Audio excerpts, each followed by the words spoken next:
सबसे पहली बात जिस पर हमारा पुख्ता ईमान होना चाहिए वो ये है कि दुआएं हमेशा कबूल होती हैं, फिर चाहे वो इस तरह कबूल हों जिस तरह उनकी कबूलियत का हमने सोचा था, या फिर इस तरह कबूल हों जिस तरह हमने उनके कबूल होने का गुमान भी नहीं किया था, क्योंकि दोनों तरीक़े अल्लाह की रज़ा के तरीक़े हैं। हम अक्सर यही सोचते हैं कि अगर हमारी दुआओं का नतीजा हमारी ख्वाहिशों के मुताबिक निकलता तो हम इस नतीजे को अपनी दुआओं की कबूलियत का नाम दे सकते, और अगर ऐसा नहीं होता तो हम सोचते हैं कि शायद हमारी दुआएं अल्लाह ने रद्द कर दी। हालांकि दुआएं कभी भी नामुराद नहीं लौटाई जाती। जो दुआ जैसे हमारे हक में बेहतर होती है, अल्लाह वैसे ही उसे कबूल करता है। जब हम अल्लाह पर मुकम्मल यकीन रखकर दुआ करते हैं तो अल्लाह हमें अच्छे से अच्छा अता करता है, फिर वो कुछ भी हो। हम कभी कभी अपने लिए वो चीज़ चाहते हैं जो हमें फ़िलहाल सुकून में रख सके, लेकिन अल्लाह हमें वो देता है जो हमारे लिए आगे भी सुकून का बाअस बने। हम अक्सर आर्जी खुशियों की चाहत करते हैं, लेकिन अल्लाह हमें लाइफ टाइम की खुशियाँ देने वाले वसीलों से नवाजता है। अल्लाह पर तवक्कुल करें, उसके बनाए हुए मंसूबों पर भरोसा करें। मैं जानती हूँ कि ये सब कुछ मुश्किल होगा, और मैं ये भी जानती हूँ कि ये सब कुछ रातों रात ठीक भी नहीं होगा, लेकिन जब आप अपना आप अल्लाह पाक को सौंप देंगे तब आपको मौका मिल जाएगा सुकून हासिल करने का। आपको अपने बोझ के ख़त्म होने का एहसास होगा। आपकी तकलीफ़ों का वज़न आपके कंधों से उतर जाएगा, और आप तवील अरसे से जिस दर्द और परेशानी को बर्दाश्त कर रहे थे, उसके बाद आखिरकार आपको सुकून मिल ही जाएगा।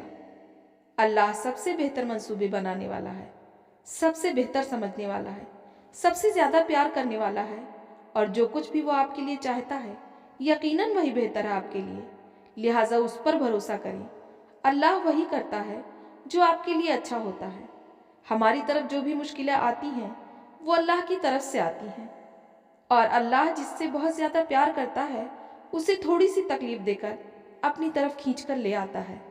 आपको अपनी ज़िंदगी को बेहतरीन बनाने के लिए, अपनी रूह और दिल को सुकून देने के लिए उस पर भरोसा करना होगा, हर हाल में खुश रहना होगा और उसका शुक्र अदा करना होगा।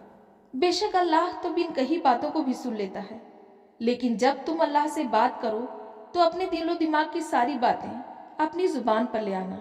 ये मत सोचना कि मैं तो बहुत गुनहगार हूँ, अल्लाह तो मुझसे नाराज़ होगा और इतनी आसानी से राज़ी भी नहीं होगा, मेरी दुआओं को कबूल नहीं करेगा। नहीं, अल्लाह तो कहता है तुम इतने गुनाह करो कि तुम्हारे गुनाह आसमान की छत को छू जाएं, तब भी तुम अगर अल्लाह से माफ़ी मांगोगे कि ऐ अल्लाह मुझे माफ़ कर दे, तो मैं तुम्हें माफ़ कर दूंगा। क्या फिर भी तुम देर करोगे अल्लाह से माफ़ी मांगने में, उसके सामने जाने में? जाओ और अपने टूटे हुए दिल को उसके सामने जाके रख दो। उसे वो सब बातें बताओ जो तुम्हारा दिल तोड़ती हैं, उससे वो सब मांगो जो तुम चाहते हो। अल्लाह से हर उस चीज़ की शिकायत करो जो तुम्हें तकलीफ़ देती है, फिर वो उसे अपने तरीक़े से सबक सिखाएगा, उन सब को तुमसे दूर कर देगा जो तुम्हें अजियत देते हैं, और तुम्हें उन सब चीज़ों से भी नवाजेगा जिसके लिए तुमने कभी हाथ भी नहीं उठाए, जिसके मिलने पर अगर तुम सारी ज़िंदगी भी सजदे में सर रख दो तो भी कम पड़ जाएगा। बस अपने दिमाग में ये बात कभी भी मत आने देना कि वो तुम्हारी दुआओं को सुनता नहीं है। वही तो है जो तुम्हें सुनता है। उसके अलावा कौन है जो तुम्हें इतने अच्छे से जानता है और समझता है? बात करो उससे, दुआ करो, वो सुनेगा, क्योंकि वो अपनी मखलूक से बेहद प्यार करता है। उसके अलावा हमें सुनने वाला है ही कौन?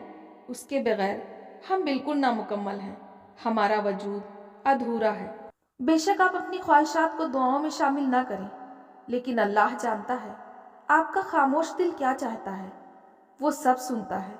जो कुछ भी आपके दिल में सरगोशियाँ करता है, हो सकता है वो आपको अभी वो सब ना दे, लेकिन एक दिन ऐसा ज़रूर आएगा जब आपको उस चीज़ के बारे में सोचेंगे ही और वो आपको मिल जाएगी। अल्लाह के लिए कुछ भी नामुमकिन नहीं, और ना ही उसके पास किसी चीज़ की कमी है। बस वो तो आपकी ज़ुबान से वो सब सुनना चाहता है जो आप अपने दिल तक महदूद रखते हैं। वो चाहता है आप उससे हर उस चीज़ की ख्वाहिश करें जो आपको पसंद है। वो ज़ात हर चीज़ पर कादिर है। मोजज़े यकीन मांगते हैं, और जिस दिन अल्लाह पर भरोसा करना शुरू कर देंगे तो मामलात बेहतरीन तरीके से होंगे। दुआएं हमेशा कबूल होती हैं। दुआ मांगी ही इसीलिए जाती है कि वो कबूल हो, और वो कबूल होती भी हैं। لیکن وقت آنے پر بس انتظار درکار ہے۔ دعائیں نظروں سے اوجھل ضرور ہوتی ہیں، کسی کو دکھائی نہیں دیتی اور نہ سنائی دیتی ہیں، لیکن جب قبول ہوتی ہیں تو دکھائی بھی دیتی ہیں اور سنائی بھی دیتی ہیں۔ دعا صبر مانگتی ہے، انتظار مانگتی ہے۔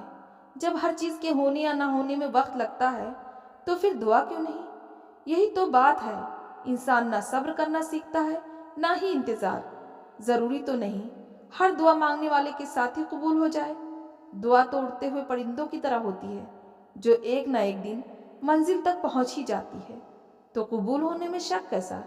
میرا کام تھا مانگنا، دینا نہ دینا تو میرے رب کا کام ہے۔ میں اکثر سوچا کرتی تھی، اللہ میری دعائیں کیسے قبول کرے گا؟ مجھے تو دعا مانگنے کا طریقہ نہیں آتا، نہ الفاظ زبان پر ٹھہرتے ہیں، نہ جذبات بیان کرنے آتے ہیں۔ ٹوٹی پھوٹی صدائیں، آدھی ادھوری دعائیں۔ مجھے تو یہ بھی کہنا نہیں آتا کہ یا اللہ میں کس تکلیف میں ہوں۔ مجھ میں تو اتنی ہمت بھی نہیں رہتی کہ یہ کہہ سکوں کہ یا اللہ آپ کے بندوں نے بہت دل دکھایا ہے۔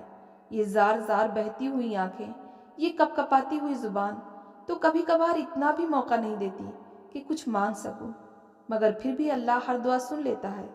وہ انکہے الفاظ جو میں کہتی نہیں وہ سمجھ لیتا ہے، میری کپ کپاتی ہوئی زبان کا دکھ جان لیتا ہے۔ اس کو بہت پسند ہے جب اس کا بندہ اس کے در پر آ کر رکتا ہے۔